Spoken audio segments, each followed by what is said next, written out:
જો તમારું વ્યક્તિત્વ ચંદન જેવું સુગંધિત હશે તો જીવનમાં સાપ જેવા લોકોનું આવવું જવું સ્વાભાવિક છે। ચંદનનું વૃક્ષ જ્યાં હોય ત્યાં તેની સુગંધ દૂર સુધી ફેલાય છે, પરંતુ એ જ ચંદનના વૃક્ષની આસપાસ ઝેરી સાપો પણ રહેતા હોય છે। ચંદન ક્યારેય એવું વિચારતું નથી કે સાપો મારી પાસે રહે છે એટલે હું મારી સુગંધ બંધ કરી દઉં। તે પોતાની ઓળખ ક્યારેય બદલતું નથી। જીવનમાં પણ આવું જ છે। જો તમે સારા માણસ હશો, સાચા હશો, મહેનતુ હશો અને લોકોનું સારું ઈચ્છતા હશો તો પણ કેટલાક લોકો તમારી પ્રશંસા કરશે અને કેટલાક લોકો તમારી સામે ઊભા રહેશે, કારણ કે દરેકને પ્રકાશ ગમતો નથી। હું તમને એક બાળકનું ઉદાહરણ આપું। એક બાળક આખું વર્ષ મહેનત કરે છે, મોબાઈલ છોડીને અભ્યાસ કરે છે, શિક્ષકોની વાત માને છે અને પરીક્ષામાં પ્રથમ નંબર લાવે છે। ઘરે બધા ખુશ થાય છે, પરંતુ વર્ગના કેટલાક બાળકો કહેવા લાગે છે, સર તો એને જ વધારે માર્ક્સ આપે છે, સરનો એ લાડકવો આવ્યો છે। તેમની પાસે બાળકની મહેનત જોવાનો સમય નથી, પરંતુ ઈર્ષ્યા કરવા માટે ઘણો સમય છે। છતાં તે બાળક ફરી મહેનત કરે છે અને આગળ વધે છે। તમને એક યુવાનનું ઉદાહરણ આપું। એક યુવાન વર્ષો સુધી મહેનત કરીને સારી સરકારી નોકરી મેળવે છે। લોકો તેને અભિનંદન આપવાના બદલે કહે છે કે તેને તો ઓળખાણ હશે એટલે નોકરી મળી છે, તેને તો પૈસા ખવડાવ્યા હશે એટલે નોકરી મળી છે। કોઈ તેની વર્ષોની મહેનત, નિંદ્રા વગરની રાતો અને સંઘર્ષને જોતું નથી। સફળતા દેખાય છે, સંઘર્ષ નહીં।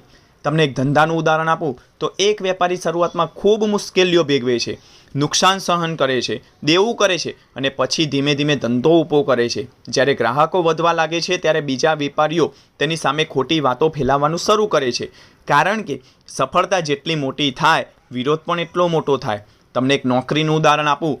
એક કર્મચારી ઓફિસમાં સમયસર આવે છે, ઈમાનદારીથી કામ કરે છે અને કંપની માટે દિલથી મહેનત કરે છે। બોસ તેને પ્રમોશન આપે છે, પરંતુ કેટલાક સહકર્મીઓ ખુશ થવાને બદલે કહે છે કે તો બોસનો ખાસ માણસ હતો, એ તો બોસનો ચમચો હતો। તેઓ તેની મહેનતને નહીં, માત્ર પરિણામને જુએ છે। હવે તમને એક પરિવારનું ઉદાહરણ આપું। ઘરમાં એક વ્યક્તિ બધા માટે દોડધામ કરે છે, માતા પિતાની સેવા કરે છે, ભાઈ બહેનોની મદદ કરે છે અને પરિવારને જોડીને રાખવાનો પ્રયત્ન કરે છે। છતાં ક્યારેક એ જ વ્યક્તિને સૌથી વધુ અવગણના મળે છે, કારણ કે સારા માણસની કિંમત ઘણીવાર મોડે સમજાય છે।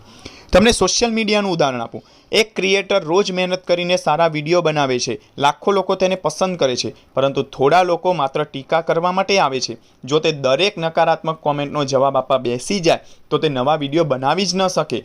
સફળ લોકોનો સમય જવાબ આપવામાં નહીં, પરંતુ કામ કરવામાં પસાર થાય છે। તમને એક મિત્રતાનું ઉદાહરણ આપું। જ્યારે તમારી પાસે કંઈ ન હોય ત્યારે ઘણા લોકો તમારી સાથે હોય છે, પરંતુ જ્યારે તમે સફળ થાઓ, સારી કાર લો કે સારું ઘર બનાવો ત્યારે કેટલાક મિત્રો દૂર થઈ જાય છે, કારણ કે તેઓ મિત્રતા કરતાં તમારી સફળતાથી વધારે પરેશાન હોય છે। તમને સંબંધોનું ઉદાહરણ આપું તો જે વ્યક્તિ દરેકને માન આપે છે, સૌની મદદ કરે છે અને ક્યારેક ઊંચા અવાજે બોલતી નથી, તેને ઘણા લોકો નબળી સમજી લે છે, પરંતુ સમય આવે ત્યારે એ જ શાંત વ્યક્તિ પોતાની સમજદારી અને સંસ્કારથી બધાના દિલ જીતી લે છે। તમને એક શિક્ષકનું ઉદાહરણ આપું। સાચો શિક્ષક ક્યારેક કડક બને છે, હોમવર્ક ન કરનારને ઠપકો આપે છે અને શિસ્ત શીખવે છે।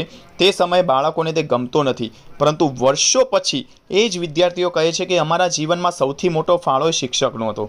તમને ડૉક્ટરનું ઉદાહરણ આપું તો ડૉક્ટર દર્દીને મીઠાઈ નહીં, દવા આપે છે। ક્યારેક કડવી દવા આપે છે, ક્યારેક ઓપરેશન કરવાની સલાહ આપે છે અને દર્દીને તે સમય ખરાબ લાગે છે, પરંતુ એ ડૉક્ટરનો હેતુ દર્દીને બચાવવાનો હોય છે। સાચા લોકો હંમેશા મીઠું બોલે એવું જરૂરી નથી, પરંતુ સાચું બોલે છે।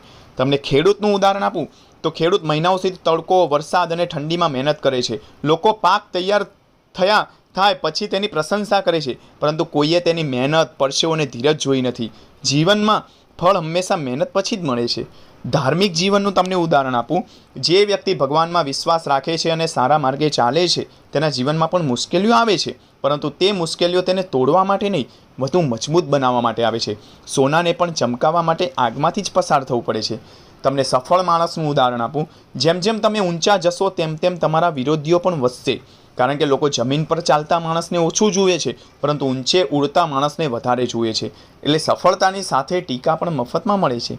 તમને સિંહનું ઉદાહરણ આપું તો જંગલમાં સિંહ જ્યારે ચાલે છે ત્યારે કૂતરાઓ ભસે છે કે શિયાળો બૂમો પાડે છે, સિંહ ક્યારે ઊભો રહીને જવાબ આપતો નથી, કારણ કે તેને ખબર છે કે દરેક અવાજનો જવાબ આપવાથી પોતાનું ગંતવ્ય મોડું થાય છે। બુદ્ધિશાળી માણસ પણ આવું જ કરે છે। હવે હું તમને ચંદનનું ઉદાહરણ આપું।